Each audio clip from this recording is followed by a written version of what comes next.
Hi everyone, my name is Gerald.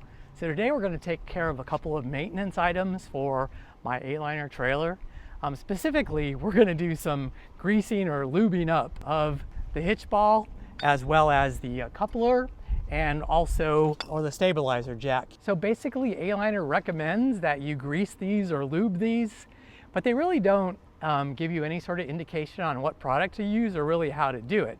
So yeah, that's what we're going to do today. I found some YouTube videos that specifically talked about this, and so let me show you how to do it specifically for your 8-liner.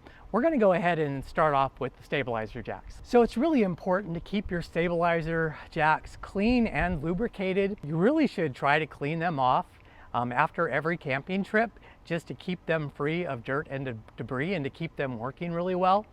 When a lot of people are greasing their stabilizer jacks up, a lot of folks use things like WD-40 or some sort of wet grease product, and really any sort of thing that's wet and sticky like WD-40 is actually going to be worse for your stabilizer jacks than not using anything at all. So what they recommend is that you use some sort of a dry grease product. I found this one that somebody recommended on YouTube.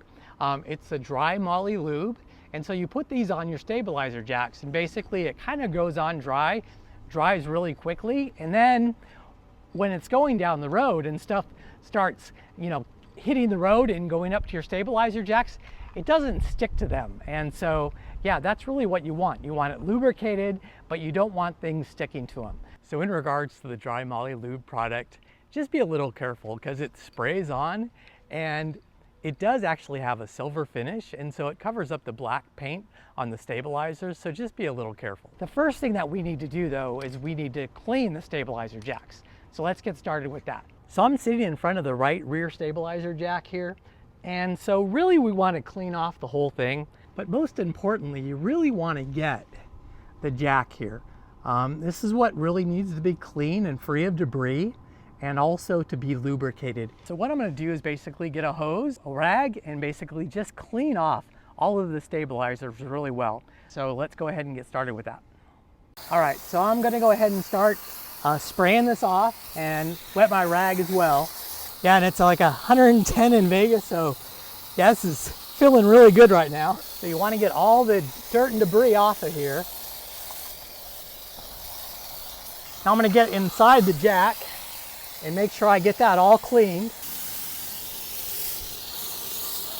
You want to kind of get both on the bottom and all the way around that stabilizer jack, just to make sure that you get all the sediments and stuff like that off of there. You could also use some sort of a brush or something like that as well to get it all cleaned up. So that's basically it. So I'm going to go ahead and do the other three, and then I'm going to let it air dry. And then while I'm letting it air dry, we're going to go ahead and do the maintenance on the hitch ball as well as the coupler. All right, so now as we're waiting for our stabilizer jacks to dry out before we oil them, let's talk about the hitch ball and the coupler. So the hitch ball basically, and the hitch is what connects your tow vehicle to the trailer. And if you hear a lot of noise as you're going down the road, as you hit a bump, and you hear a lot of kind of rattling and crunching kind of noises, it's likely because your hitch ball isn't lubricated as well as your coupler. And so basically the coupler goes over the top of the hitch ball or underneath the hitch ball, right? So it's connected here. But as your tow vehicle moves, if there's a lot of noise, it's because this hitch ball and the coupler isn't lubricated enough. And so what I like to do, I've actually always used this with white lithium grease, and typically right before I head out for a trip, basically I take that and I'll put a nice thick coating on it,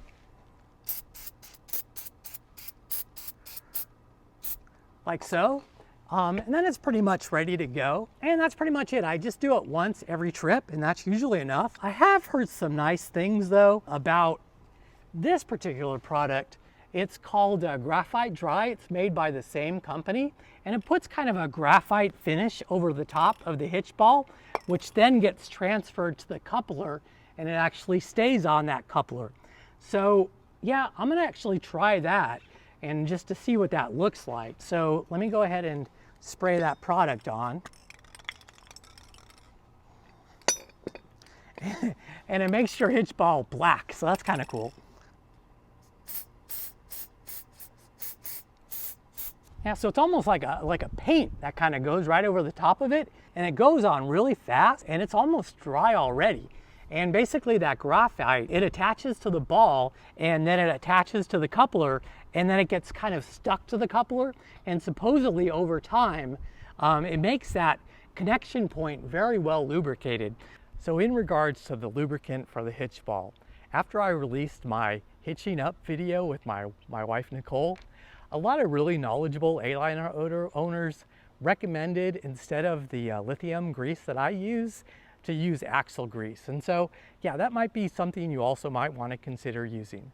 So basically that's it really to maintaining your hitch ball and your coupler, is basically just lubricating. Kind of while we're at it, I was having some problems with my stairs a little bit, and what I noticed is, and I don't even know if they mentioned this in the manual, but they do have a little sign right underneath the stairs that you're supposed to lubricate those as well. So let's go ahead and do that at the same time. Yeah, so since we're lubricating, I'd never really noticed this before, but it says keep all pivot points lubricated right there. So yeah, this thing is like the bane of my existence sometimes, getting this thing out. But I'm going to go ahead and lubricate up here and down here, as well as the bar right here, just to try to keep it so it slides a little bit better. And I'm going to use the dry lube for this as well. I did already clean it though, so it's already clean. I'm just going to lubricate it.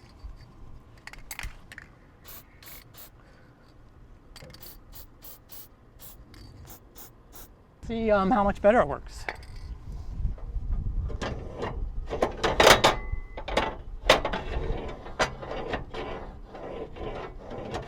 So that's done. All right guys, so the last task for the day is now we just need to oil up our stabilizer jacks on both sides and underneath of the threads.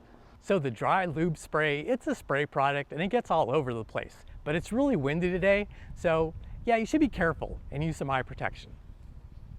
All right, so for these threads right here, right, you want to get, you know, underneath the thread, you want to get on the this side of it, you want to get the other side of it, so you want to get all through in here for all of these threads. Okay, and so now I'm getting these threads.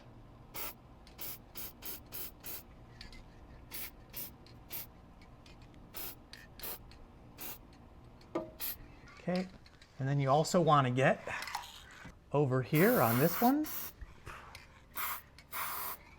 And once again, be careful because it does kind of get all over the place.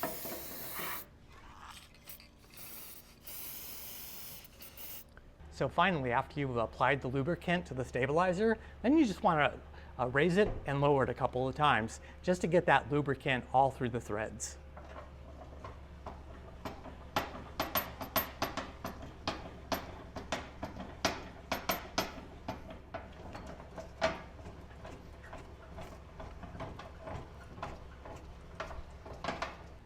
All right, so the first one's done. Now I'm gonna do the other three and then we're pretty much finished.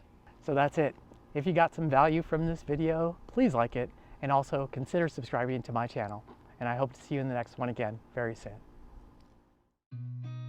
I've seen a lot of change, been through a lot of pain. Some things are not the same as they were a year ago. But all will be okay.